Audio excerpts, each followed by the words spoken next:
उजाला live, खबरों का उजाला। Channel को लाइक और सब्सक्राइब करें और हमारी सारी महत्वपूर्ण खबरों को अपने मोबाइल पर पाएं। हिंदुस्तानी एकेडमी उत्तर प्रदेश प्रयागराज एवं ग्लोबल ग्रीन्स परिवार के संयुक्त तत्वावधान में हिंदुस्तानी एकेडमी के गांधी सभागार में सावन के पर्व पर हरियाली महोत्सव 2024 का संगीतमय आयोजन संपन्न हुआ। इस कार्यक्रम के मुख्य अतिथि कैंसर रोग के विशेषज्ञ सर्जन डॉक्टर सपन श्रीवास्तव एवं विशिष्ट अतिथि इलाहाबाद विश्वविद्यालय के संयुक्त कुल सचिव मेजर डॉक्टर हर्ष कुमार रहे।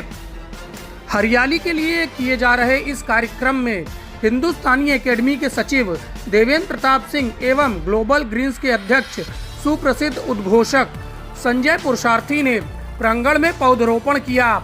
इसके पश्चात सभागार में दीप प्रज्वलन एवं मां सरस्वती की प्रतिमा पर माल्यार्पण कर पुष्पांजलि अर्पित की गई। इसके बाद दोनों संस्थाओं के सचिव व अध्यक्ष ने मुख्य अतिथि और विशिष्ट अतिथि को शाल व स्मृति चिन्ह देकर विभूषित किया। पेड़ है तो कल है, इसी बात को लेकर इस विशेष कार्यक्रम का आयोजन किया गया था। कार्यक्रम में मंच संचालन बिहार से आई उद्घोषिका जया शुक्ला, ग्लोबल ग्रीन्स के महासचिव व मंच संचालक अवधेश निषाद तथा मशहूर उद्घोषक संजय पुरुषार्थी ने अत्यंत मनभावन तरीके से किया। गायक मनोज गुप्ता ने हरियाली महोत्सव पर अपनी गायकी की शुरुआत बात जरूरी समझ लो भैया वरना कल पछताओगे से की। पेड़ नहीं होंगे तो सोचो तुम कैसे जी पाओगे। इसके साथ ही उन्होंने फिर तुम अगर साथ देने का वादा करो यूं ही मैं मस्त नगमे लुटाता रहूं। प्यार भरी नज़मों मौजों की रवानी से सुनकर श्रोताओं को मंत्र मुग्ध कर दिया। कार्यक्रम में गायकों ने अपनी गायकी से सभी को मंत्र मुग्ध कर दिया। इसके साथ ही स्वाति निर्खी ने भी गाना गाया और मनोज गुप्ता के युगल स्वर में इस गाय गीत को लोगों ने काफी पसंद किया। कार्यक्रम के अंत में 5 गायकों ने एक साथ जहां डाल डाल पर सोने की चिड़िया करती है बसेरा गाकर हरियाली महोत्सव राष्ट्र प्रेम को समर्पित कर सभी को रोमांचित कर दिया। समारोह का धन्यवाद ज्ञापन गोपाल जी पांडे ने किया।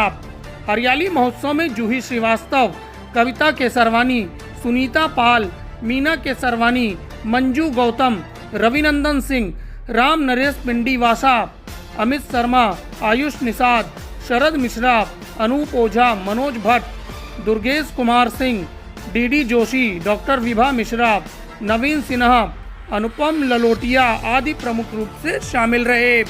हम लोग हरियाली महोत्सव मना रहे हैं और आज जो है इस कार्यक्रम में संगीत के माध्यम से लोगों को पर्यावरण के प्रति जोड़ने का कार्यक्रम है। आगाह करना है कि हम छोटे छोटे अपने प्रयासों से जल संरक्षण के माध्यम से पेड़ पौधों को लगा करके हम पर्यावरण को संरक्षित कर सके। यही हमारा प्रयास है। इस तरह का प्रयास और किस तरह लोगों को करना चाहिए, क्या संदेश? यहाँ पर हम लोग कुछ छोटी छोटी फिल्में भी प्रदर्शित किए हैं और जन जन में इस भावना को प्रेरित करना है, बचाना है। अगर हमें आगे अपने संतति, अपने आगे के बच्चों को खुशहाल देखना चाहते हैं तो निश्चित तौर पर हमें पर्यावरण को बचाने का संकल्प के साथ आगे आना ही पड़ेगा। वृक्ष है तो जीवन है, वृक्ष है तो जल है, वृक्ष नहीं तो कुछ भी नहीं है। इसी को लेकर ग्लोबल ग्रीन ने एक पहल शुरू की है हरियाली महोत्सव की। ग्लोबल ग्रीन के अध्यक्ष हमारे साथ हैं संजय पुरुषार्थी जी, लगातार पर्यावरण पर काम करते हैं। उनसे पूछते हैं किस तरह का ये कार्यक्रम और क्यों कर रहे हैं वो। स्वागत है आपका। बहुत बहुत धन्यवाद आपका। हम उजाला शिखर का भी बहुत आभार व्यक्त करते हैं कि वो हमारे इस आवाज़ को अपने चैनल के माध्यम से देश तक पहुंचा रहे हैं।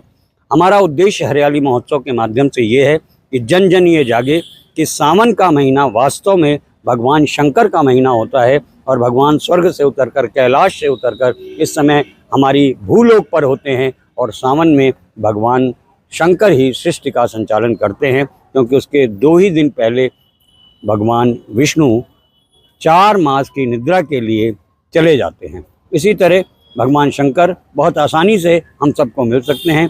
पहाड़ों पर हरियाली है, पहाड़ों पर शांति है, पहाड़ों पर शीतलता है और अगर आप भगवान शंकर की इस भावना को, भगवान शंकर के इस उद्देश्य को समझेंगे तो आप आसपास हरियाली बनाए रखेंगे, आप गर्मी से बचेंगे और आसानी से आप जीवन जी सकेंगे।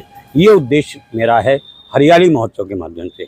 उसमें हमने जो गायकों को जोड़ा, संगीत को जोड़ा, उसके पीछे भी यही एक उद्देश्य है मेरा कि हर आदमी को गीत बहुत लुभाता है और जीवन में एक अच्छा मीत बहुत निभाता है। जब हम मीत से दूर हो जाते हैं तो संगीत ही हमारे काम आता है।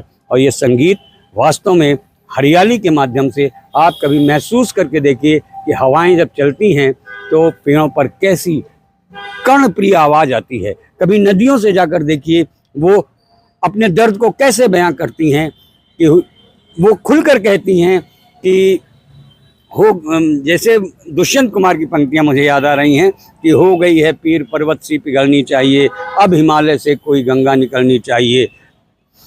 ये जो दुष्यंत कुमार लिखते हैं, उसी बात को जब दूसरा रचनाकार लिखता है तो वो ये संदेश देने की कोशिश करता है साहित्य के माध्यम से, जिसे हमारे गायक गायिका गाकर लोगों को बताना चाहते हैं। और वो ये बताना चाहते हैं कि सभ्य कहे जाने वालों ने खोटी कर दी खरी सी नदियाँ, सभ्य कहे जाने वालों ने खोटी कर दी खरी सी नदियाँ, अब भी कोशिश करें अगर हम, जी उठेंगी मरी सी नदियाँ, वन घायल हैं डरी सी नदियाँ।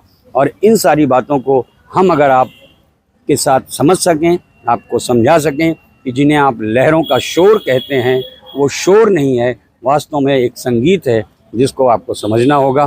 तभी जीवन में आपके संगीत के साथ साथ खुशियों का मीत बना रहेगा, वरना आने वाला वक्त बहुत खतरनाक है, इसमें कोई दो राय नहीं है। बहुत बहुत धन्यवाद जानकारी देने के लिए। तो जिस तरह से संजय पुरुषार्थी जी ने बताया कि लगातार संगीत ही है जो कि हम लोगों को आपस में जोड़े हैं, और जोड़ने के साथ ही लगातार इस तरह की चीजें निकलकर सामने आ रही हैं और लोग प्रकृति के प्रति अवेयर हो रहे हैं। प्रकृति, हरियाली सभी को पसंद है और इस हरियाली को बचाना है, आगे बढ़ाना है, वृक्ष लगाना है, तभी हम पृथ्वी पर रह पाएंगे और गर्मी से निजात भी पा पाएंगे। धीरज कुमार के साथ आलोक मालवी, उजाला लाइव, प्रयागराज।